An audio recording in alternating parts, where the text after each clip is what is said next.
So hello everyone. Thank you so much for joining in before time today. It was so lovely to see so many people joining in before we actually hit 8 p.m. So thank you so much for that. And it's something that I've been so looking forward to this session that we have today with Professor Robert. Just to give you a brief intro, my name is Hema. I'm a certified leadership coach, and it's my passion to learn and share the knowledge with others. And I'm the founder of Meraki Consulting. As many of you have been part of the Meraki family and community, we have a beautiful learning group where we constantly share knowledge and exchange ideas. So all of you who are not part of the community, I'll send you the link to join. It's a free community, and we exchange a lot of ideas and thoughts. It's a beautiful place to be in. So at Meraki, we love learning, and learning is something that we are very passionate about. And we love to create platforms where we can have people with expertise like Robert Jerus today, bring in their knowledge to professionals who want to learn and who want to elevate themselves in life and in their career both.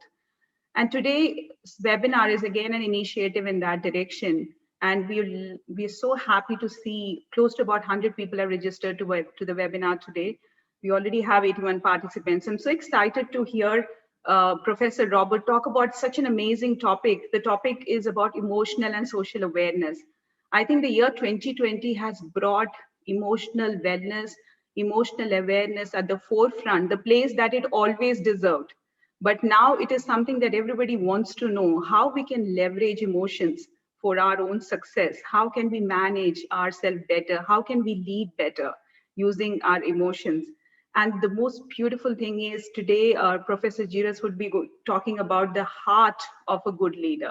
And it's something very, very close to my heart as well. Just to give you an idea about a brief introduction about Professor Jerus, he is the author of Mind Matters.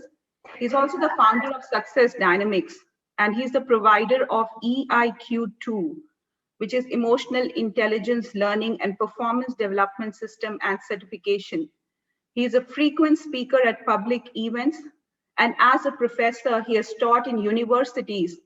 He has taught psychology to students for over 30 years. But now, as a consultant, coach, and trainer, he has been working in doing extensive work across the globe with a lot of Fortune 500 companies and also in public events, and he's won several awards. He has written about 400 plus articles and more than 10 books. So it's a pleasure, and without much ado, I would like to invite Professor Jerus to talk about this beautiful topic of emotional and social awareness for success. So over to you, Professor.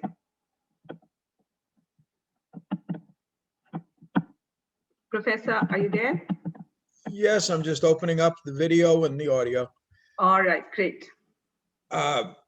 What I'd like to do is to start by warning people. One of the things is I usually try and tell people I'm a recovering college professor. I did that for years and years. And one of the things I'm going to tell you is kind of funny is in colleges and universities, we teach leadership. And that almost frightens me. I sit and think about a young person coming out of school and being able to look at the rest of you and say, I'd like a position in your organization as a leader. I have a degree in that field. And I sort of wonder exactly how ridiculous can we be if we have young people thinking being a leader is about having a degree as opposed to doing something. And once upon a time, I was asked a magic question by one of the younger people and said, well, how do you tell if you're a leader or not? And I said, actually, it's pretty simple. You do something, then you look behind you. And if other people are following, you're a leader. And if nobody else is doing what you're doing, you're not. It's really that simple. So I'm going to go to the slide deck because I do have a lot of material to cover. And I want to share a lot with you today. And if I don't get there right away, I'm not going to get as much done as I would like. The first thing I like to start by telling people is we start with thinking about emotional intelligence, self-awareness, self-management, empathy, and relationship management. Now, the opening parameter is when we start talking about leadership awareness. It sounds like it's in that relationship management category. In fact, that's where everybody talks about leadership, but it's not. It's in all of the four areas. The first thing you've got to start with to lead is to be aware of yourself. Who am I? What are my capabilities? What can I really lead at? What do I want to lead at? Where are people willing to listen to me? If I wanted to tell you today that I wanted to talk about computer technology, hopefully you folks would laugh at me. I really don't have very much to share that's relevant. And I know a whole lot of you are much more advanced than I am. So when we start looking at self-awareness, it's a matter of who are you? Are you taking care of yourself? Are you setting your own vision, your own dreams, your own passions? Are you self-managing that you can control your emotions, your perspective, your vision, that you're sharing okay? Do you recognize your audience? Because when we communicate, we're doing it visually, auditorily, and certainly by example for leadership. And then we start looking at changes and how things are happening. So we start with this self, then we start with the team. We've got to pay attention to the team. Who am I talking to? What are their concerns? What do they want to know? Where do they want to go? I'm never going to be able to lead people to a place that they don't want to go to. Then we look at the organization, internally, externally. Again, we've got the fallacies of leadership. When I was young, you thought that, hey, I want to be a leader so that I can do whatever I want. And then you realize, no, when you get to be a leader, you're answering to the ownership of the organization, you're answering to customers, you're serving those people who you're leading, and you realize actually it's the other way around. The higher you go in leadership, the more people you're answering to, the more you're serving. So we're looking for those external connections, the internal connections, being relevant to everybody. So you want to be self-aware. Do I understand myself? Where are my strengths? Where are my weaknesses? What's my vision? What do I want to do? Who do I want to serve? Who do I have a vision for? I've been asked just recently to speak at a women's empowerment group. And I sort of cringed and said, are you sure you want me? I've never had the experience of being a woman. That's not one of my strengths. So you need to recognize those obvious things. How can you leverage those strengths? How can you use them to the fullest? What are you doing? What do you want to do? What are your weaknesses? What don't I want to do? I really don't want to spend time doing certain things.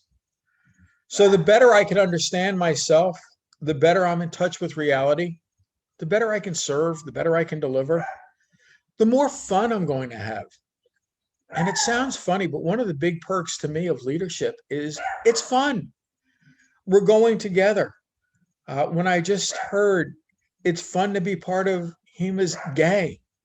Yes, it is. It's fun to be part of the group. Now, here's the leadership awareness that we need to do. Self-care, self-leadership. If I don't know who I am, what I want to be, I can't do much of anything. And then people think it's selfish when I say I need to take care of myself. Well, if you're not taking care of yourself, you're not going to be able to serve other people very well at all. So you need to exercise that self-care, exercise that self-discipline, be self-aware, and then you move to being attuned to yourself, your team, your communities. Everything isn't consistent. We try and be consistent leadership. I want to have a message. I want to have a vision. But I'll assume we've all had bad days. We've all been off. The expression here is firefighting. I had such great plans for the day, and then reality took over.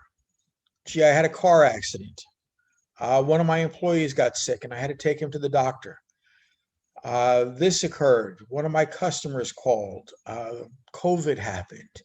So we've got to attune ourselves to the team, the community. We've got to learn to empathize with people. And empathy is not a static thing. It changes.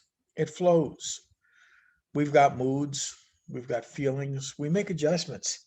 So I want to be mindful. I want to be vigilant. I love it when somebody says, gee whiz, as a leader, he's sensitive. That's a good thing. I want to be aware of my team. I want to be aware of when people are disconnecting. I want to be aware of when people are feeling.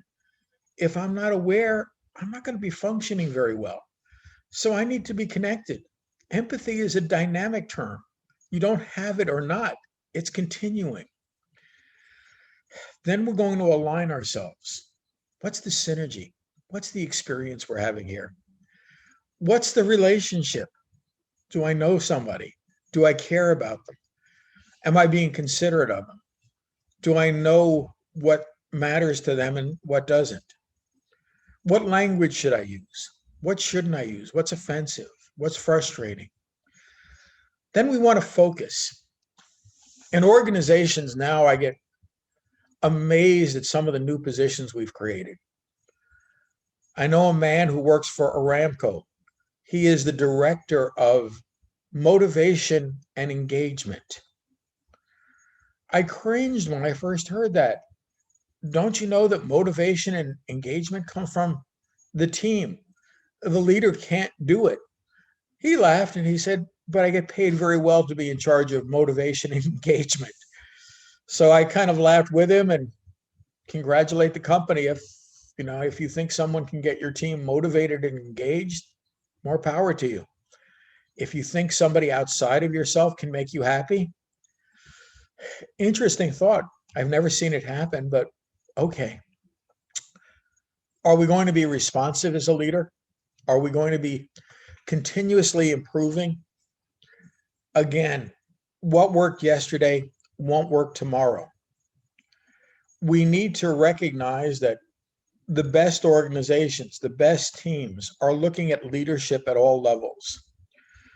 Once upon a time, there was the leader and the team. Now, we're all leaders. We're all influencers. And if you've abdicated, if you've left it behind, if you don't see yourself as an influencer, you've missed out. You're not aware of what's happening. So you need to improve. You need to be involved with people. You need to be invested. Invested? I'm not going to spend money on anybody. I don't have money to spend. Well, invested is about your time. It's about the information you share. It's about caring. The more time you spend with people, the more you're investing. So we're doing all of these things. We're investing, we're connecting. And then, as I cringe with the expression, but at the end of the day, we've got to exercise some self-care. I've got to renew my own resources. I've got to renew my vision. I've got to renew my energy. I've got to refresh. I've got to be resilient. Because if you're really leading, you're expending a lot of effort and energy. It's not happening without you doing something. Now, when you lead with your heart, there's a whole lot of see things happening. The first thing we've got to do is we've got to develop congruence between the leader and the team. Are you aware of how they're thinking, how they're feeling? So we start with congruence and centering. Are we in the moment? Are we in the here and now? It's amazing how easy it is to get off track and start worrying about the future, start ruminating about what didn't go right in the past. 2020 didn't happen exactly as I wanted it to. Things didn't go as I expected. Well, if I spend a lot of time thinking and commiserating and regretting about yesterday, I don't have the time to do what I need to do today. Your emotions are always going to be in the present tense. So I can feel sad about yesterday, but I really can't change it. We can look to the future. Here's some good news for you. I can steal some positivity from the future. My dreams, my vision. I can get excited about what's going to happen. And I can be excited now. I can be excited tomorrow as well. So we want to get the team centered. Let's do what we can in the now. Let's be congruent. Let's do it in real terms. We get care and cohesion. I love Jeff Bezos' comment a couple of weeks ago. He was talking about teamwork and how he runs at Amazon. And he said, if I can't feed everybody at the table with 2 pizzas, I've got too many people at my table. When I hear people who think they're leaders tell me I'm leading 3,000 people, really? Can you name them all? What do they all care about? How are you rewarding? How are you engaging with them all? And then usually they start recognizing, well, no, I'm leading a leadership team, and that leadership team is serving another team, and so on and so forth. So if I can't care for them, if I can't consider the people, I'm not leading them. We want to be cohesive. I want to understand them. I want to resonate with them. I want to be able to laugh with them, smile with them, cry with them when things don't go well. So I want to exercise my self-awareness. I want to be caring. I want to be considerate. I want to connect with the team people. So many times we talk about connecting with people and we don't. I'm going to send an email. I'm going to send a letter. Maybe I'm going to send a company memo. Talk to people. Okay, we've got COVID. We've got the world as it is now. But maybe a Zoom meeting in real time is better than no meeting at all. Maybe meeting in person is even better. Maybe a phone call. Let's make that care and consideration as rich as we can. Let's connect with people. Let's listen. It's amazing how many leaders think about telling people what to do and don't realize it's more about listening to what they want, listening to how do we work together. I always love the theory of let me hire the best people I can and then tell them what to do. Why? If you're hiring people who are really that good, don't you want to let them do what they know how to do? Don't you want to learn from them? So we're looking for care and consideration. Then we're moving into consequences. Awareness is recognizing the results you're getting. What's happening? And I'm going to suggest that your results are going to be extrinsic. We've all been taught. Company-wise, you've got to watch the bottom line. It's all about profit and loss. And I'm going to tell you consequences are all about relationships and experiences as well. I want to implement the plan.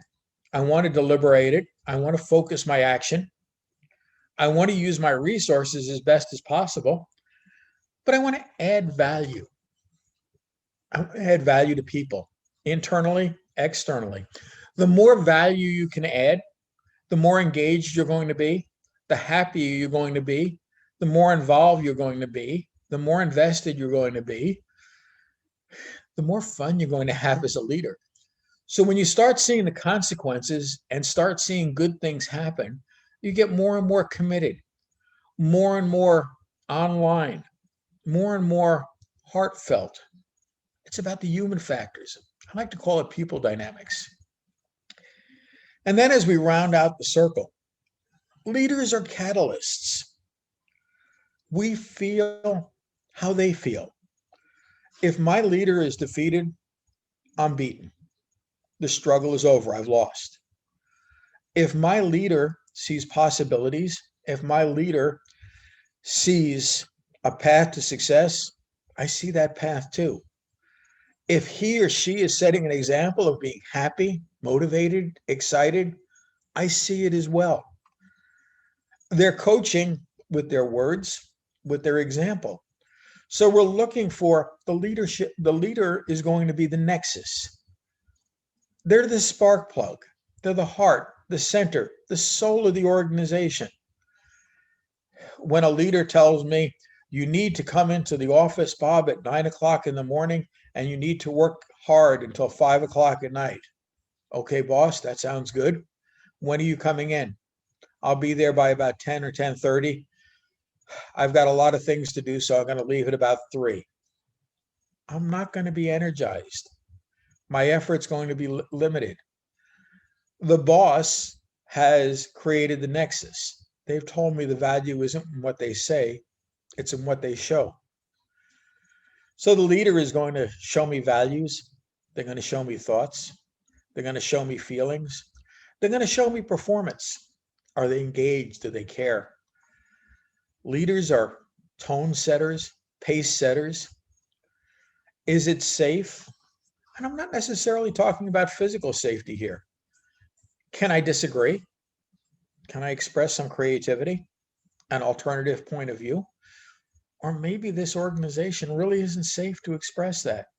Maybe I'm going to get fired. Maybe I'm going to lose my promotion. Maybe I'm going to move to the bottom of the line. So we need to make sure it's a safe place. Is the leader being inclusive? Are we looking for participation, sharing, mutual benefits? Are we working together? Or are we going off on our own? What's happening? What's going to occur? Can we include people? Can we involve them? Are we being emotionally intelligent? Now, I'm going to give you a second to look at this because there's a lot here. We get a lot of myths, a lot of theories that we're taught in school, we're taught by our organization. They sound right, but they take us off track. They get us confused. They get us doing strange things that really are counterproductive. Well, we think of the man or the woman in charge at the top of the pyramid as the leader. I've always been taught that. I want to go to school. I want to be the leader. I want to be in command. Well, no. In the world we live in now, leadership is both formal, it's based on a position, but it's informal too. Who's in charge? Who do people listen to? Who do people follow? We look at what's the training that Jeff Bezos had? What's the training that Elon Musk had? What's the training that these people had? And the scary comment that I come back with is it really doesn't matter. It's what they do, not how they've been trained. So the first myth we're shattering is it flows from the top down. Leadership needs to be happening at all levels. You're coming, you're working, you're with a team, and you need to be ready to lead all the time. Second big fallacy, leadership is about power and authority. Once I get to be the leader, I've got freedom to implement my own plans, to do it my way. I'm not accountable to anybody. Not really true. The higher you go, the more accountability you have, the more you're looking to other people. The leader isn't the only creative person in the organization. He or she isn't the only person with ideas and a vision. We share it. We complement one another. We move to the third on the hit parade. Leaders have all the information and answers. They know best. They're smarter than the rest of us. Yeah, sure. Do you really think that the leaders always know more than you do? That's a patriarchal example. We think of somebody in charge. They've got the answers. They know more than we do. Well, not always. They're not always the best at problem solving, strategy, tactics. The best leaders are looking for participation, delegation, involvement. They want people to make their input. Leadership is focused on tasks and results. Sounds really good, but that's really more about management and administration than leadership. Leadership is about people. We're not only looking for the bottom line impact, we're looking for today and tomorrow. It's not scientific. There's not a precise set of skills. There's not only one answer. Leadership is a specific, static set of skills. I love this one as a school student. We had to learn about Fiedler and Hawthorne and Mayo and Victor Vroom and all these other wonderful theorists. Great. And then the older I got, the more I asked the question, who did they lead? And for some of them, they had a great history of leadership. For others, they were simply teachers who were coming up with theory. One size doesn't fit all. Google has a different leadership structure than Amazon does. SpaceX functions differently as well. You start seeing organizations figure out, how does leadership work for us? How do we handle things? And there's a culture and a climate that leadership has to work. That creates the context. Relationships are subordinate to leadership. Leadership is a relationship. That's nonsense. We start looking at the leader to deliver, to make us better than we were on our own. Leadership is about people. It's not about science. It's about the relationship. It's about the experience. When I hear people, I love to ask the question, who is the best leader you ever worked for? And they don't usually tell me, oh, I work for this person who generated such incredible results. I hear the heart. I hear, I worked for so-and-so, and Hema really cared about me.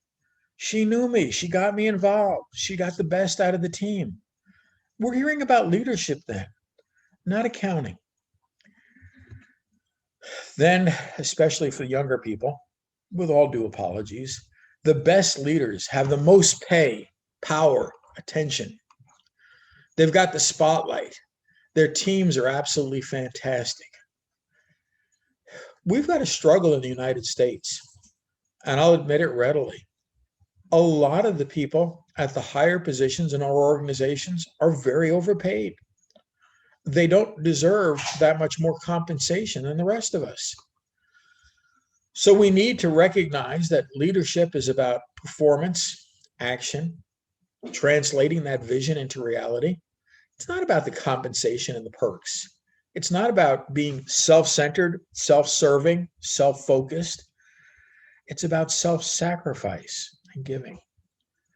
Everybody should be aspiring to be a leader at the highest levels. Really? Why? Because of those incredible rewards. You mean those misguided rewards? Then we can add the fun. Leaders never make mistakes. I work with so many leaders who learn from those mistakes. They make the mistakes and they adjust. They become better because of it. Leadership needs to be popular and admired. We've got to be charismatic and likable. They demand doing what feels good. So many times leaders get results and they may be unpopular for it.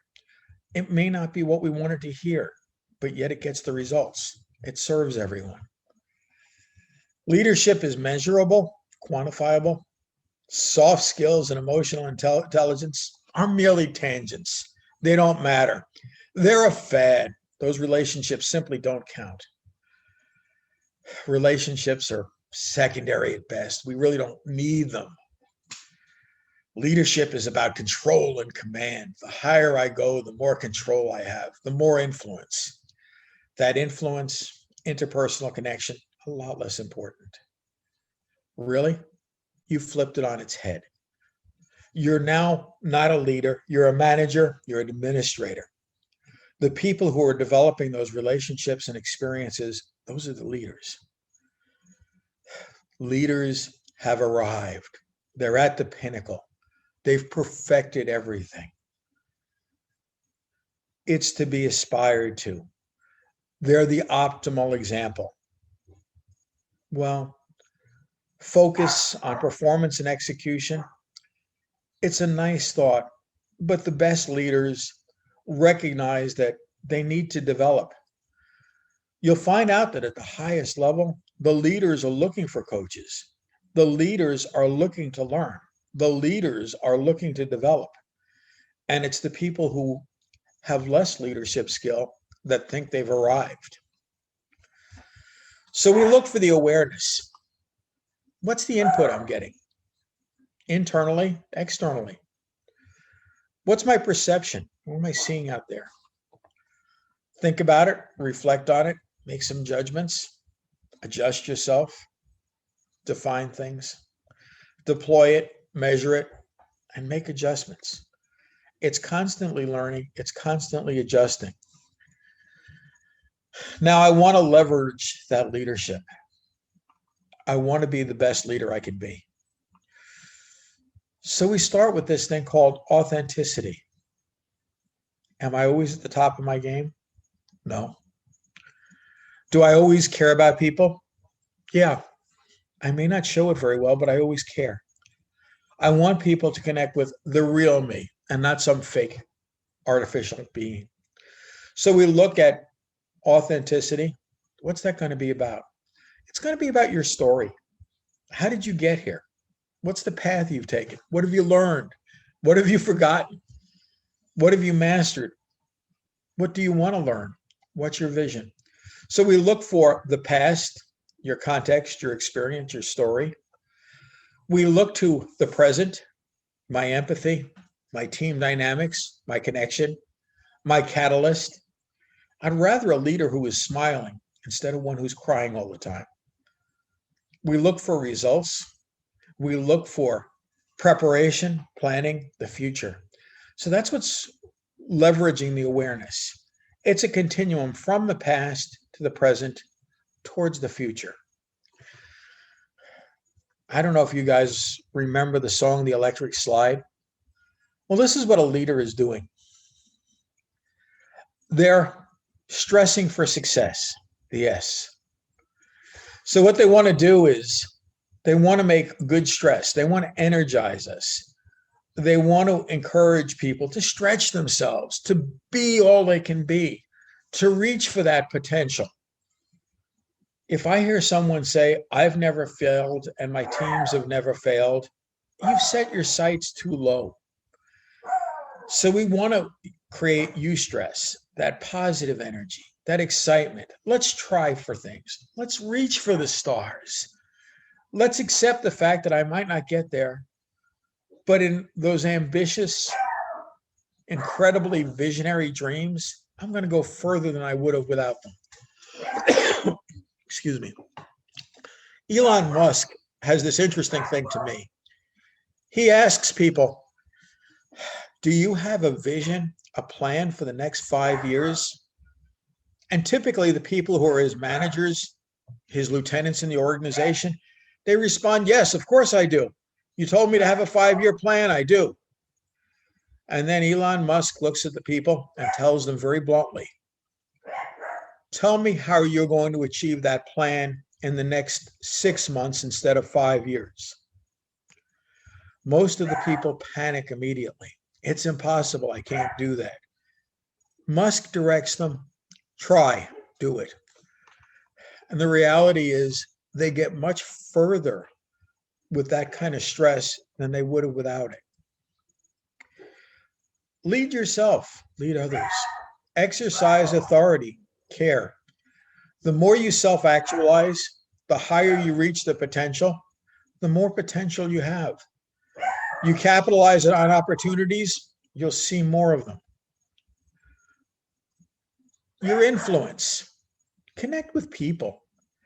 People are where influence is. It's not elsewhere. Decide, execute, you've got to perform. And last but certainly not least, in your electric slide, you've got to empathize, engage, encourage. People ask me, is it really important for a leader to encourage? I don't know. It's always good for me to have people encourage me, to people praise me, to look to bring out the best I can do, to make my efforts more, my energy more, my enthusiasm more. Want to produce some excellence? Encourage people, engage them, tell them they're important, make them feel special. So we get the electric slide. That's going to be the self-aware leader putting this into play. How do we make it all happen? We've got the CLAM model. It's all about the C's.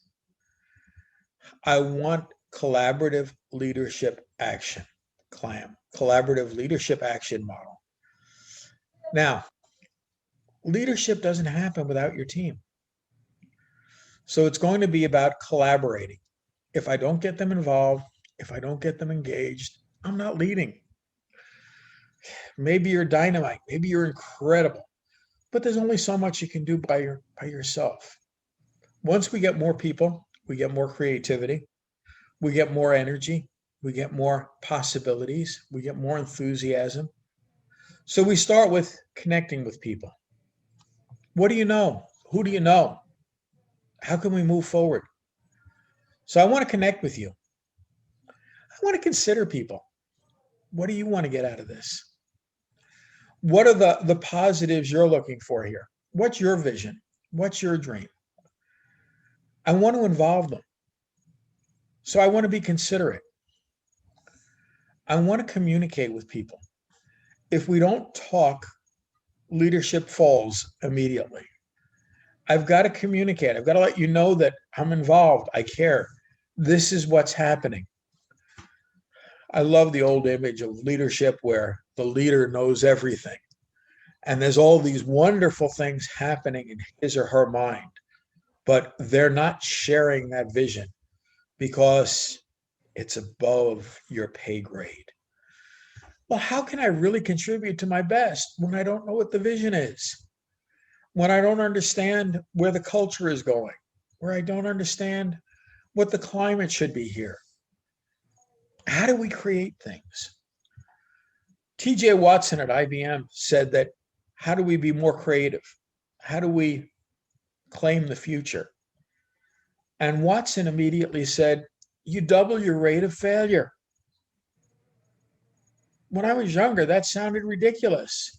You've got a manager, a leader, an incredibly inventive person saying double your rate of failure? Yeah. Until you start failing more, you don't see what the possibilities are. Extend yourself. Reach for the stars. Confirm things. Let people know whether we're all on the same page or not. This is what I think the vision is.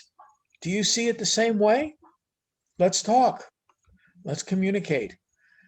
And then celebrate people, congratulate them, applaud. Leaders are great cheerleaders. I want to bring out the best in people. I want to acknowledge that they're important. I want to acknowledge and recognize what they've done. So think of yourself as a clam. That's what leadership is about. And then this nice complicated path. It's a reality. It's disappointing, but it's the truth. When we're young, we get out of school. We're excited. I've gotten to work for a retail store and I'm a team lead.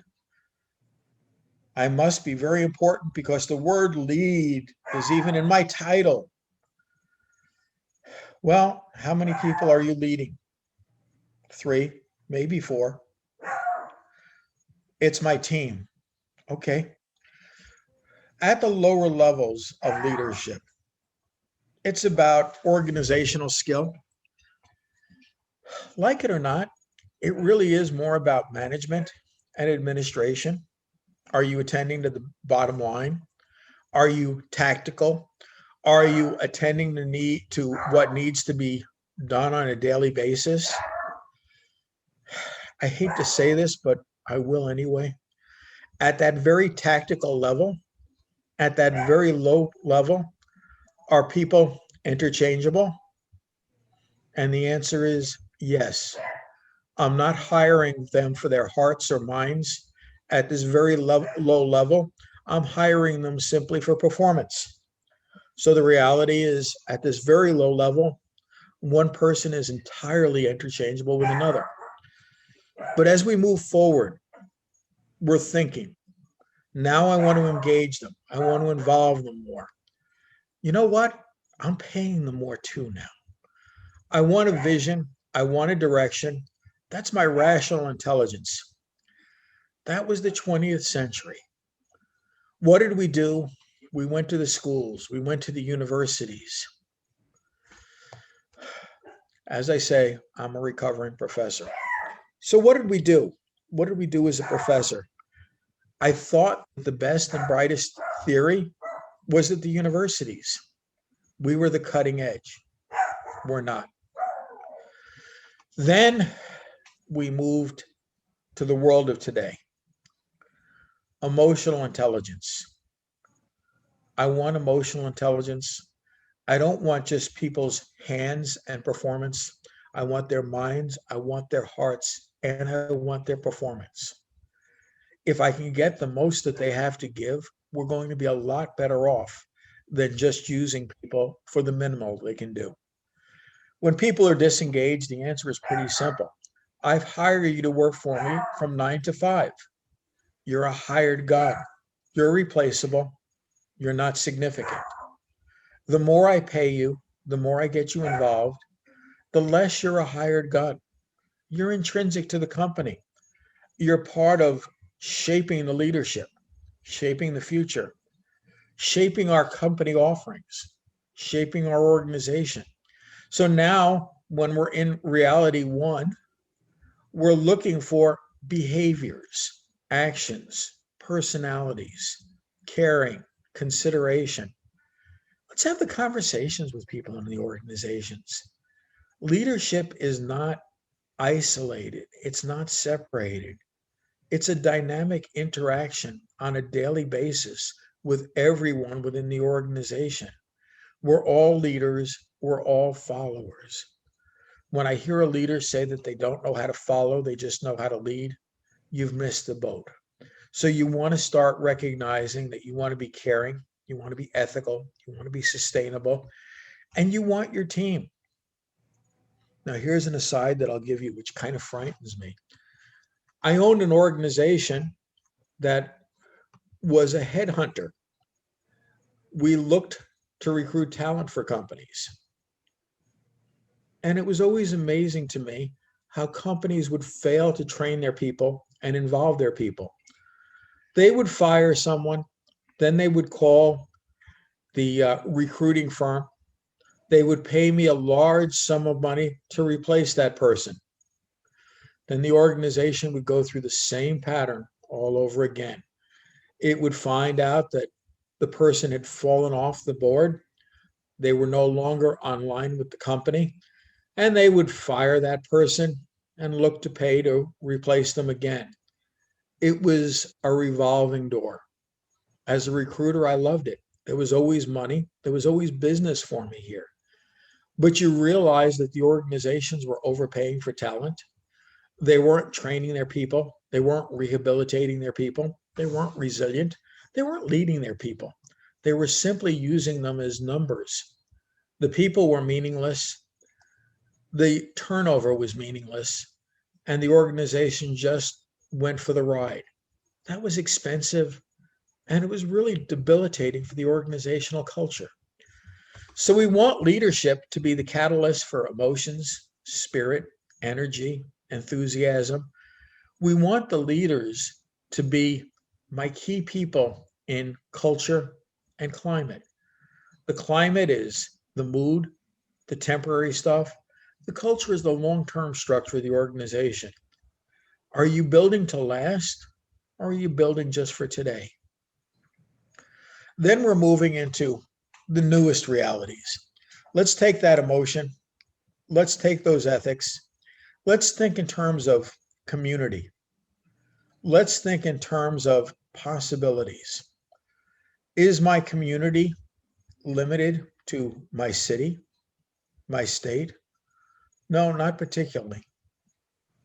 There are so many more opportunities for greater good, looking for ethics, looking for expanding that influence. We're looking at worldwide influence now. We're not just looking at the simple stuff. We're looking at the possibilities. Why do you need to keep your leadership and your scope just in India? Our company, and I'll confess to one of the flaws that I had way back when, we're located in Orlando, Florida. And of course, I do try and tell people, I do what I tell people to do. I have a coach. I change coaches. I get coaches. I learned to listen to advice a long time ago. And what happened is I was looking for all of our business in Orlando. And one of my coaches was kind enough and say, why are you just looking at Orlando? And I was naive, stupid. And I announced, well, it's obvious. I'm looking for business in Orlando because that's where I live. And he kind of shook his head at me and said, what's the difference with doing training, development, coaching in all of Florida? And I was suddenly, oh, I can do all of Florida. This is good. Yeah, that's a good idea. I can do all of Florida. And then once I started getting the idea, he said, why just all of Florida? How about the United States? And suddenly my vision expanded and I'm like, yes, I can be national. I can sell my materials in California, in New York, in Maine, in Florida, in Texas. This is great. And now I was starting to get the vision. And he went one step further and he said, why do you want to be limited to the United States? And I sat there and I said, because I'm an American. I don't speak these other languages. I don't speak any foreign languages. Frankly, I was very bad in languages as a student. And he said, do you think it's just Americans who speak English? And here's where I can laugh with the group we've got here today. And I said, what do you mean? And he said, well, the largest English speaking country in the world isn't the United States. And I was like, we're not the largest English speaking country? And he smiled at me and he told me, no, the largest English speaking country is India. And I was like, India? Okay, I never thought about that. And then he said, do you know what the language of business in these other countries is? And I'm like, well, there's a lot of Chinese people. And he says, let me give you a hint again. You've been thinking too local. The largest language internationally for business is English. Right now, I can tell you that our organization has got coaches in India, in Singapore, in China, in Russia, in England, in Romania, in Australia, in South America, in the United States, and we're growing. And I'll tell you that it wasn't me who expanded that vision. I like to think of myself as a leader, but it was my team and the people with me, and they've helped me expand the vision and the possibilities. And the possibilities just grow when you get your team and you share the leadership, when you allow things to flourish, when you allow everybody to be part of it. We've got things engaged. Again, I'm going to give you the new reality for the world we live in. My executive team for our company. Well, where does our team come from? Well, one lady is in North Carolina. Another is in Michigan. Another is in Colorado. 1 minute వస్తాం ఇక్కడ.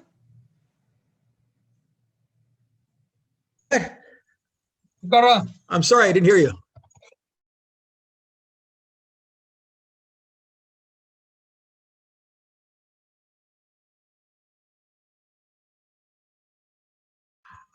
What I'll like to do at this point is I'd like to invite you guys back to the thing. I think I've exhausted my time, and let's engage with questions and some discussion. Yeah, I think it's a great time to pick up questions. There's so many things to reflect upon, Professor Jerus. It was so engrossing all this while. So there is a question from Avinash here.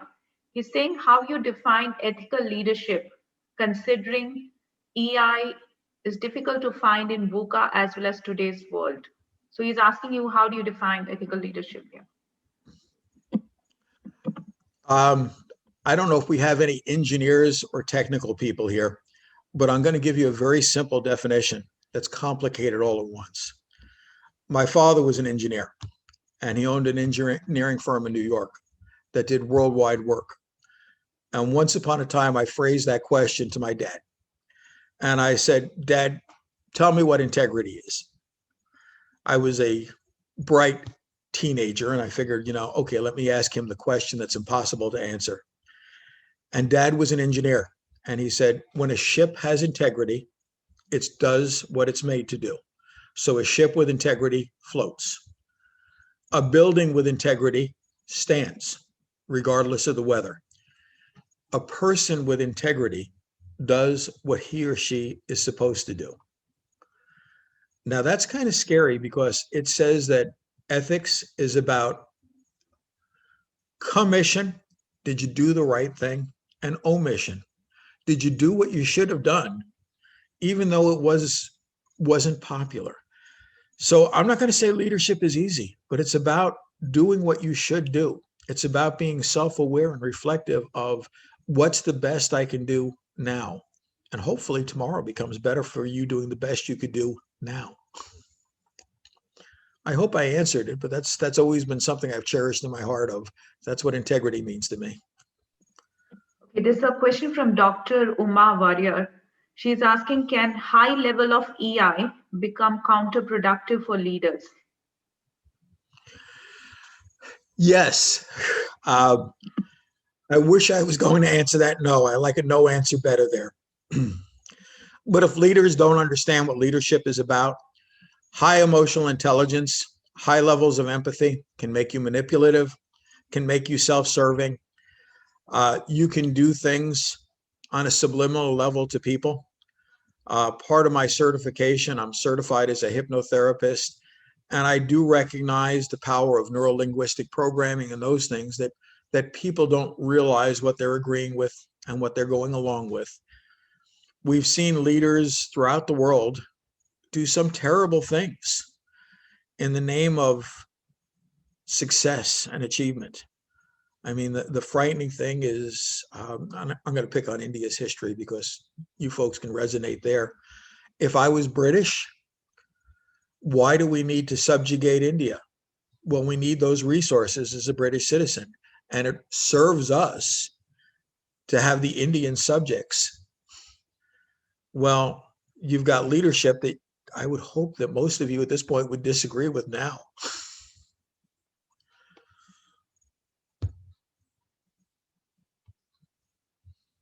Yeah, I think we have a question here from Tiru.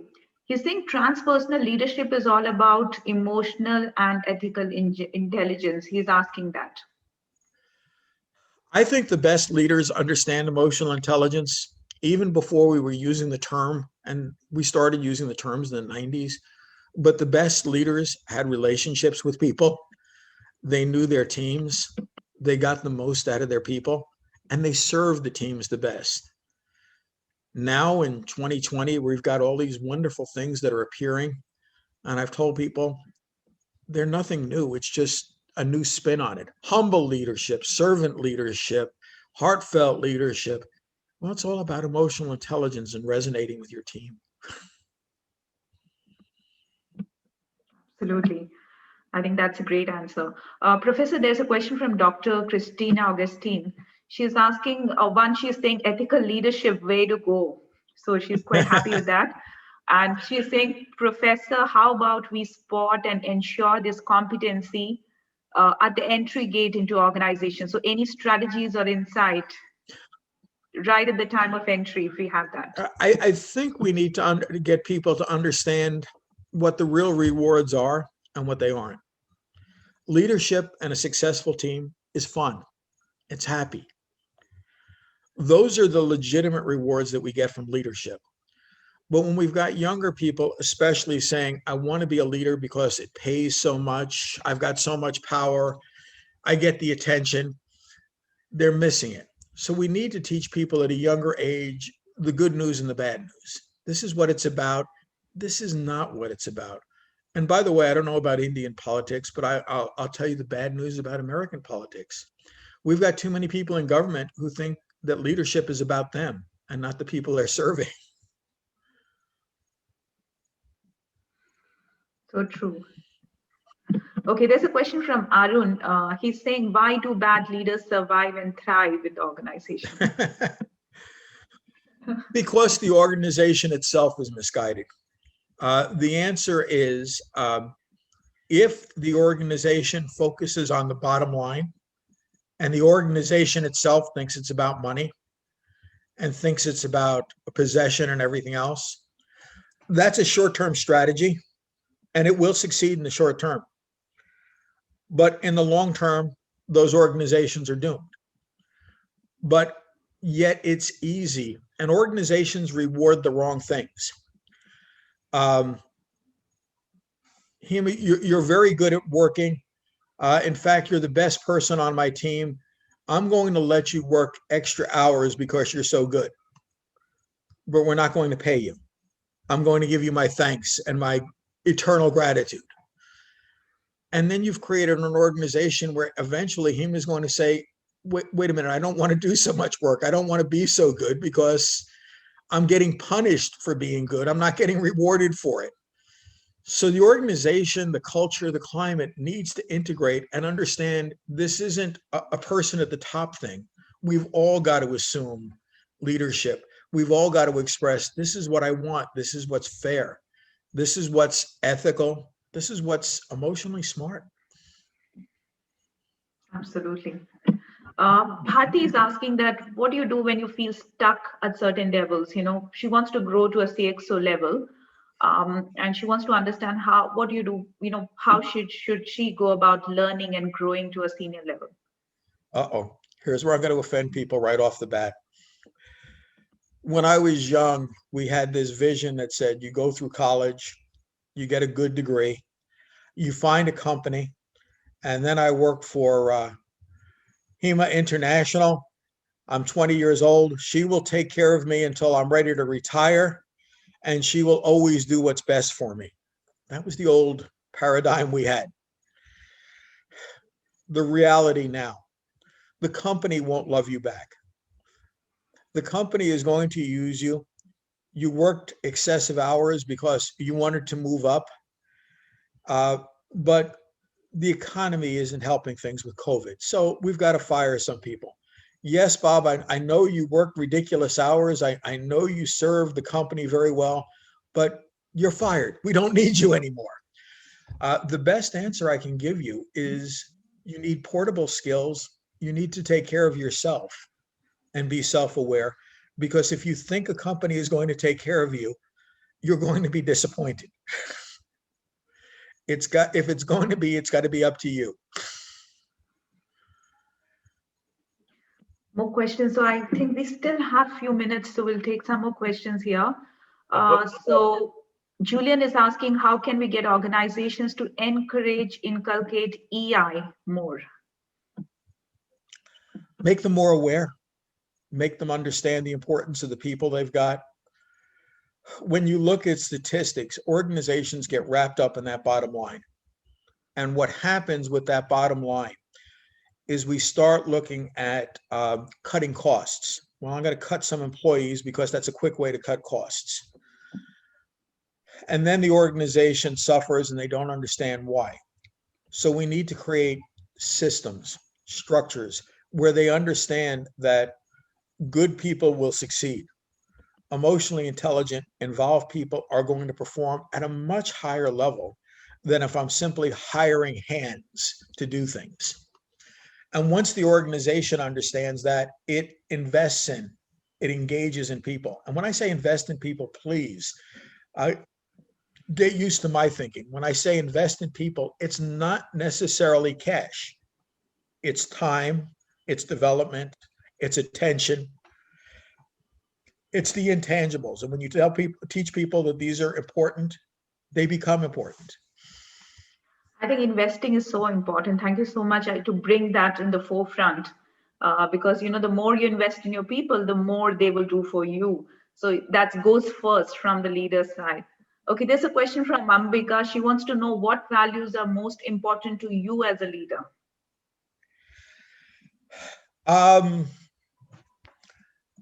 Yeah, you're going to give me the self-serving question, but the answer to me is emotional intelligence and the things that spring forth from it: resiliency, empathy, having a heart in your business. And again, I'm picking on being old, but we used to tell people, don't take it personally. This is just professional. And I have yet to meet the person who can separate their head and their heart. this is just business. Don't take it personally. I'm firing you. Well, when you cry, it's personal.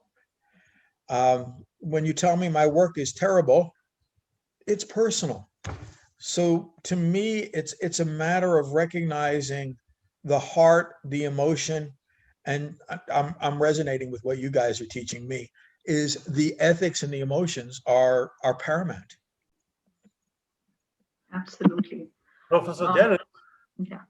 Mr. Raman. Yes, Raman, I recognize your voice. I know one of those things that I find world over is a lot of leaders are hypocrites. And I make this statement Yes. very emphatically because I'm not very sure how many, even if they say they're learning, whether they're really learning because their eyes are only on the numbers. Yes. I did hear one leader speak to me a couple of days ago. He said the leader's business is to create leaders. That's what he says. Excellent. And those people who create the managers who are looking at the numbers. Now, in the numbers, I do not know whether they're looking at the number of people or the number of rupees. That's the dollars or the pounds that you make. The point here is who is to bell the cat? Who is to tell the, like the king, who didn't wear clothes? Somebody says, Emperor, you're not wearing clothes. Now, does anybody have that much of courage to tell the leader? I think you've got an excellent point. We need the courage, and we need to recognize, to me, and I think to a lot of the people who've made comments today here, we need to think of systems and long term. If we're thinking short term, that bottom line, the money that you're talking about, is much easier short term. Long term, that's not a winning strategy, but short term, that succeeds. And too many leaders, and I'm using the term loosely here, think short term. It's much easier to develop numbers than it is to develop people. And when things go wrong, it's easier to fire people and get new people instead of looking at myself and saying, maybe I didn't do quite as well as I should have. Very true. There's a question from Avinash. He's asking something similar to what Raman just raised. He said, what do you suggest? How do you deal with toxic leaders in your organizations who are playing politics? So how do you deal with them? Fire them. What you've got to recognize is the culture. The leader creates the culture, but the leader isn't part of the culture. So when they're focused on the wrong thing, obviously, as I said, they're the catalyst. When they're focused on the wrong thing, their team will be, and everybody else is. If it's going to be about a multiple bottom line, everybody needs to understand that. But if it's just going to be about cash and the leader is self-centered, if that's their mindset, if that's the way they've been brought up and they don't want to change, I don't know any way to change them. It's kind of an old joke of, if you don't want to change, I can't change you. So wish them the best of luck and send them to another company that values the bottom line more than people. All right. So I think with that, yeah. Actually, Professor Robert, actually what happened in is my experience. This is Avinash here, which you have replied just now. I have experienced that organization is very good. Overall organization culture, CEOs, MDs are good. But within unit head or CX, within unit head or business unit heads, they made their own way of culture and their own way of dealing the things. They want the people those who are sycophant. They say day to day and yes to yes. So how to deal with such type of toxic people? And people are at the end, they are frustrated and leaving the organization. I saw in my own career. So how to deal with such type of people? The top management are not able to listen the functional head or CXOs, which they are dealing their own culture, their own dealing, their own way of doing the things. I'm going to try and be brief and simple. One of the leaders that people like to reference all the time is Jack Welch. And I've known a lot of people who've gotten to work for GE under Jack Welch. People either loved him or hated him. And Jack was very emphatic about being the best you could be and the bottom line. Well, the people who loved him became part of the culture. They became part of the climate. So they succeeded best in that culture that Welch created. Other people that I know who really disliked the gentleman didn't like that culture. So you need to figure out a corporation has a personality and an identity. You need to figure out, what do you want that personality to be? You need to hire for that. You need to train for that. And then you need to constantly develop for that. It's an aspiration more than it's a result. Wonderful. Thank you so much, Professor Robert. I think it's been so engaging. We might have to bring you in again with the kind of engagement and curiosity that you've been able to raise in the group. I'm so very thankful to you for taking out time early in the morning today for yourself, for doing this. It was an amazing session. I'm getting such amazing feedbacks coming in on the chat about this session and how wonderful it has been. So thank you so much for that. And thank you, Ramanji, for organizing this. You have been behind making this happen. So thank you so much. Welcome, but I'd just like to tell everybody, if you want to engage or talk to me, please connect with me on LinkedIn. I'm more than available. Yes, and we will bring you in back again with this group. We definitely hear much more. You've just given us a little bit, so we need to hear more from you. So we'll organize something with the group, once we get that going. Thank you so much. Thank you, everyone. Anybody wants to say something before we wrap up? My personal thanks, Professor Bob, for accepting everything that I've asked you so far. And thanks for also accepting me as a good friend from India. All of them here are all good friends. The more you, it's my honor, Raman. The more you dip into India, you'll find you met some of the best people on the planet. I think Professor Robert belongs here more than there. He's already feeling at home. I would say something, Hima. Yeah, Avinash. Thanks a lot, Hima and Raman sir, for bringing Robert, Professor, for this webinar. And the strong followers on LinkedIn for Roberts, Annapurna Madam, Ramakrishna Sam. And every morning I saw their post is very insightful and out of context, I can say. I always waiting for their post. So thanks for this session. And I am looking forward for another session for Robert and Hima and Raman sir. Thank you very much. Thank you, Avinash. Thank you for all your efforts. Thank you. Thanks for joining, Avinash. It's good to hear that from you. Thank you. Thank you, everyone. So we sign off. Have a, like most of us in India are probably going off to dinner now.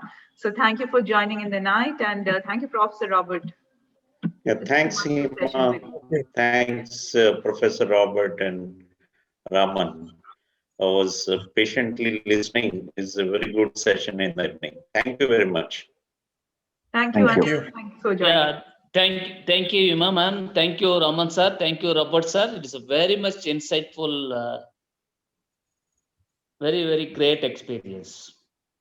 Wonderful to have you. And keep coming in. I'll share you the link to join our group so that you don't miss any of these sessions. We keep doing them every week. So we'll send you the link for that. And we'll definitely have Professor Robert coming again. Thank you. Thank you. Thank you, ma'am. Thank you. In fact, I would also tell you that Professor Robert has actually put the whole thing on the line. You would get another wonderful person I met with recently. That's the next thing we would go with. And thank you so much. Thank you, Raman. Bye-bye then. Good evening to everyone. Professor Robert, thank you once again from all of us here in India. Thank you. Bye-bye. Amazing, memorable. We have a lot of food for thought, which we will have with our dinner today. Thank you. Thank you. Bye-bye. Thank you.